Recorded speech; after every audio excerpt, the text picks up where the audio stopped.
भजे बनवणार आहे त्यासाठी बेसन पीठ चाळून घेतलेलं आहे। त्यामध्ये थोडा ओवा, थोडी जिरे, थोडे हळद आणि लाल तिखट आणि मीठ टाकलेलं आहे। आता हे मिक्स करून घ्यायचं आहे। आणि इथं हे बटाटा असं कट करून घेतलेलं आहे, पाहू शकता पाण्यामध्ये ठेवलेलं आहे। आता हे बटाट्याचे भजे करून घ्यायचे होणार आहे।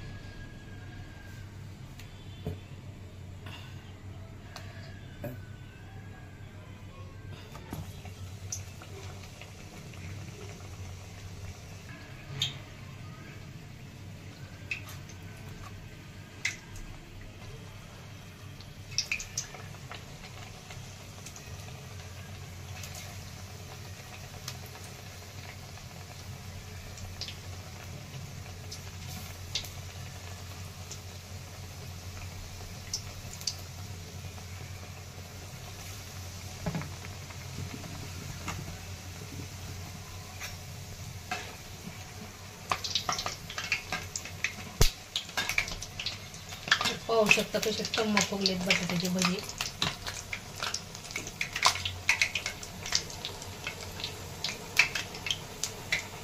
आता छान तळलेत बटाट्याचे भजे, आता काढून घेते।